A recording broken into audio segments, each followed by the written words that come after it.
Hi and welcome to Healthy Life Hacks. I'm Jennifer Jeffries, the present day wise woman, a realistic naturopath coming to you from the surfing beaches of Australia. This podcast is for those of you who are wanting to really rock your life and health and live from a place of prevention. Let's get into today's episode. Have you ever taken a doona day or a duvet day or a comforter day, whatever you want to call it? Have you? What is a doona day? Well, a doona day is when you take a day out of your work for a self-care day. In 2016, HSBC, which is one of the biggest banks in the world, the branch in Australia trialled doona days, and 1,400 out of 1,800 of the staff took one. And I love it because they did it as like a mental health day. And mental health is so important, does not get talked about enough, and it's more important than our physical health. I love that businesses have been thinking about ways to work with people's mental health. And I know since this pandemic through 2020, mental health has become a much bigger conversation.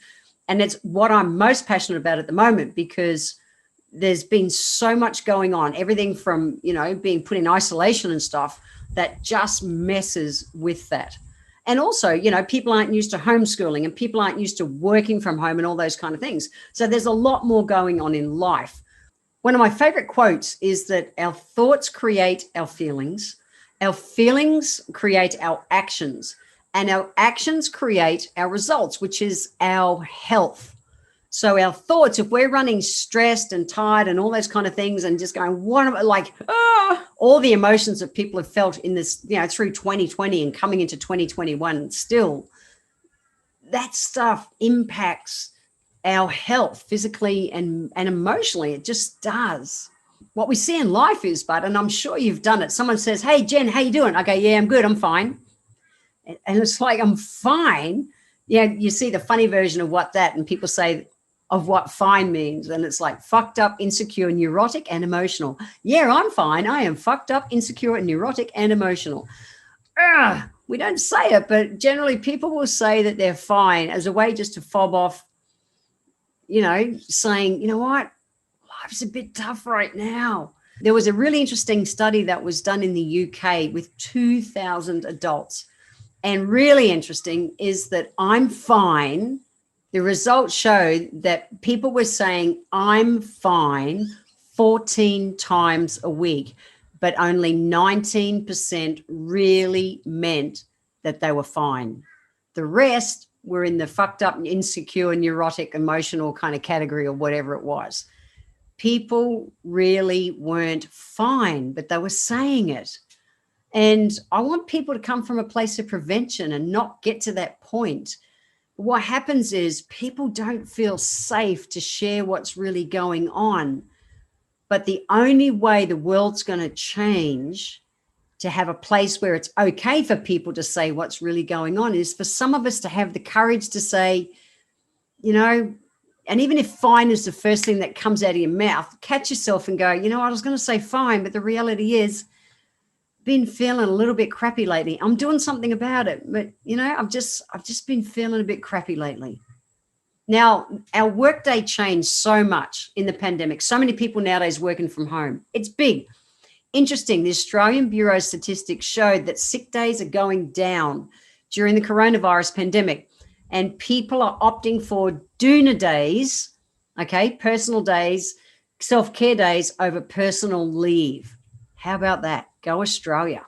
So the ABS showed that absenteeism, the amount of sick leave people are taking, all those kind of things through 2020 dropped 30% compared to the same time last year. That's huge. I think it's huge. Now, what's not defined in the stats is if working from home contributed to more wellness, like because they were away from the stresses of the work, or whether that, being home and family and stuff was a supportive factor. That's not shown in those stats, but I think it's really interesting as a stat to see that people's were opting for doona days over annual leave. I just think it's really interesting. So a doona day, duvet day, comforter day, whatever you want to call it, is really cool. So how do you know you need a doona day? Just say doona day. It sounds cute. And I'm a doona day kind of chick. I really am. I call them pajama days, but it's the same thing. So maybe you need a doona day if things like, you're not been sleeping well when you generally do, or you've got a bit of insomnia lately when you're generally okay. Whether you've got a carry on of last week's kind of stress, there's something that's still just eating at you. If it's Sunday afternoon and you're dreading Monday, it's like, I've got to go back to work.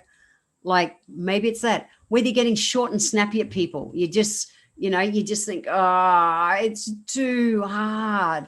Those kind of things, that general sense of it's just too hard, I give up, and you don't care about the job you're doing. They're really good indicators that maybe a doona day would be really useful for you. So what do you do about it? One is to recognize when you need a time out. So prevention's better than cure. I talk about that all the time.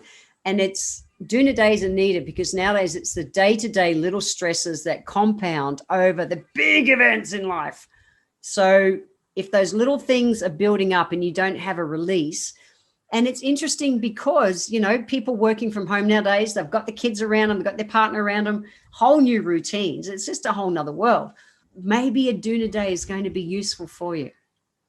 Number two is remember that work isn't all there is to life, and working from home takes a lot more discipline to walk away from work. Now, I've worked from home for more than 20 years. I have. And it's a discipline. I have a bedroom set up I'm in my office right now, which is a bedroom in the house. And I'm disciplined to walk away from the office. But I'm also, it's after lunch at the moment. And before, I literally took a brain fart tour of the garden. I just had a break. I'll do like an hour or an hour and a half in the office. And then I'll just go and do a lap of my garden, say good day to my plants, check in. It grounds me, it relaxes me. And then I come back all fresh, ready to work again. So it takes a discipline to do those kind of things, because it's very easy to just get, kind of go down that rabbit hole and just keep working. I know, I've been there.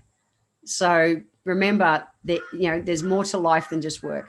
And also on a doona day, it's not about laying around in bed all day and sleeping, because that screws up with your internal clock. That's not what it's about. It's about doing that thing you love, but with gentleness and nurturing. So whether it's reading a book, whether it's, seeing a funny movie, connecting with a friend, me pottering in the garden, not doing a major project, just pottering. That's the thing. It's about that, bringing that gentle, nurturing stuff back into your life. The healthy life hacks I want to leave you with today are: one, to check in. How are you really feeling? How are you really feeling? Do you need a doona day? Number two is to learn about and catch yourself off guard. When someone says to you, how you doing? Don't just go, yeah, I'm fine. Don't. If you catch yourself saying, oh, I'm fine, go, you know what?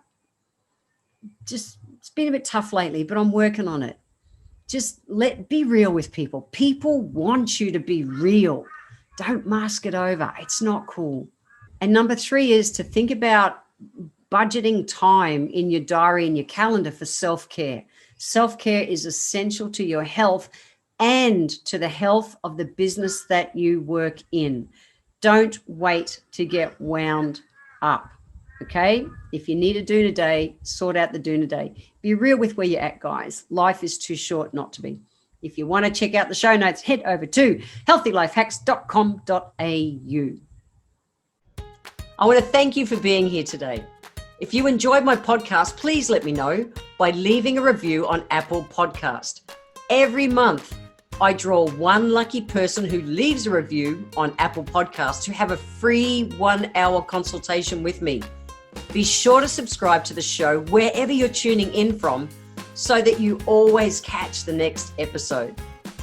And if you would like to receive a free copy of my Feed Your Body ebook, simply click the link in the comments below. Join my newsletter and we will get that free ebook sent to you. I welcome your emails, and you can write to me at podcast@healthylifehacks.com.au. Until next time, remember, when it comes to life, live it, love it, and get on with it.